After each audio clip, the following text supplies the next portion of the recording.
छोटे से गांव में मोहन नाम का एक आदमी रहता था। मोहन बहुत ही आलसी था। वह कोई काम सही से नहीं करता था।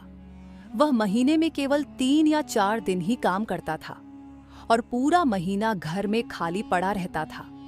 एक दिन वह सोचता है, इतने बड़े घर में मैं अकेला रहता हूँ। अकेले के कारण मुझे मेरे घर में भी मन नहीं लगता है। गांव के लोग कितने खुश रहते हैं। पता नहीं मेरा जीवन कब बदलेगा। क्यों ना मैं भी शादी कर लूं। मुझे अपनी शादी की बात मेरे भोगी फूफा से करनी चाहिए।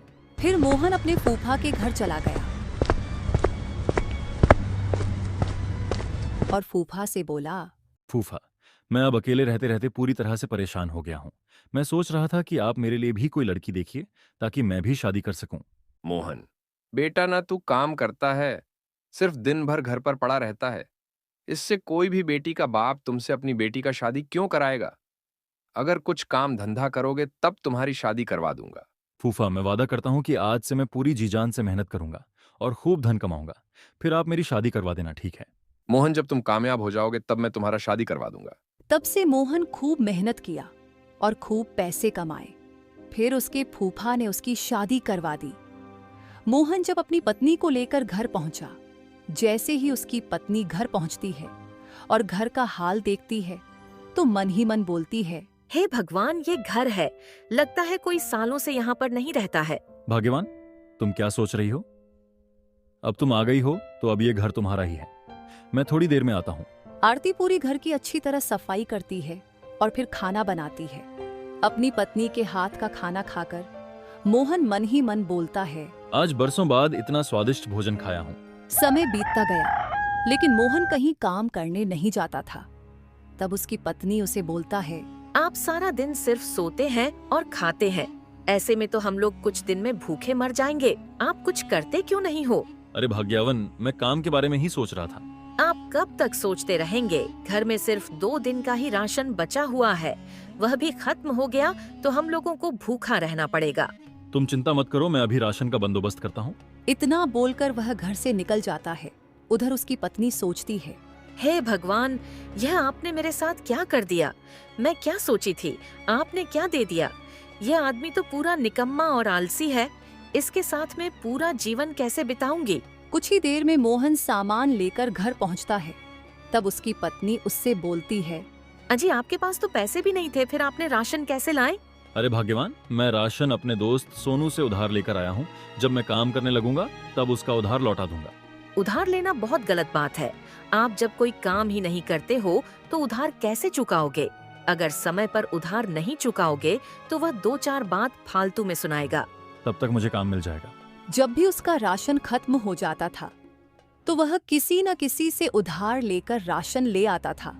कुछ ही दिन में उसकी घर पर लोग अपना पैसा मांगने आने लगते हैं। यह सब चीजों से परेशान होकर उसकी पत्नी अपना मायके चली गई।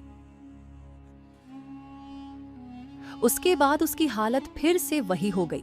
वह बोलता है, भाग्यवान के जाने से मेरा हालत खराब हो गया है। ना घर में खाने के लिए कुछ है और ऊपर से कर्ज वालों की घर के बाहर लाइन लगी रहती है।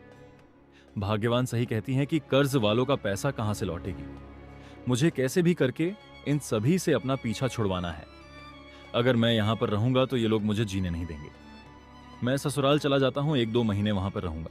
आराम से कोई परेशान नहीं करेगा। अगले ही दिन वह अपने ससुराल की ओर चल पड़ा।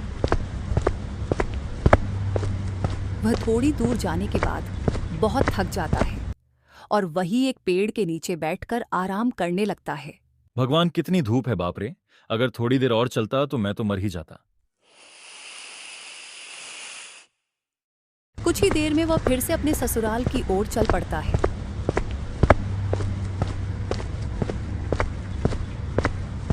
ससुराल पहुंचते ही उसकी सास उससे बोलती है, दामाद जी, आप यहाँ, मैं आपके बारे में ही सोच रही थी। उसकी पत्नी सब समझ रही थी कि वो यहाँ पर भी आराम से खाना खाने और मौज करने आ गया। थोड़ी देर बाद वह आराम करने गया। उस समय उसकी पत्नी बोलती है, आप काम करने के डर से यहाँ भी आ गए? आप काम क्यों नहीं करते हो? अरे भाग्यवान, मैं काम ढूंढ रहा हूँ। कोई काम मिले तब तो काम करूं। धीरे धीरे समय बीतता गया।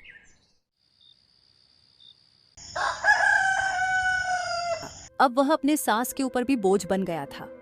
तब उसकी सास बोलती है, दामाद जी, आप कब तक ऐसे बैठे रहेंगे?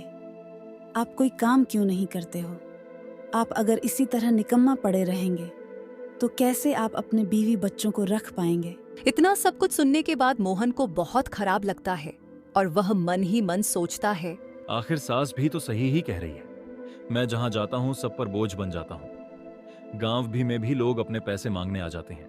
तब वह अपनी पत्नी को बोलता है, अरे भाग्यवान, चलो घर चलो। मैं घर तो आ जाऊंगी, पर आप वादा करिए आप मेहनत मजदूरी करके पूरी कर्ज उतार कर अच्छी जिंदगी जिएंगे। ठीक है, मैं वादा करता हूं कि अब से मैं भी मेहनत करूंगा और खूब पैसे कमा लूंगा। उसकी पत्नी खुशी खुशी घर चली जाती है। तब से मोहन रोज काम पर जाता है और पैसे कमाकर सभी का कर उतार देता है और अच्छी जिंदगी जीने लगता है।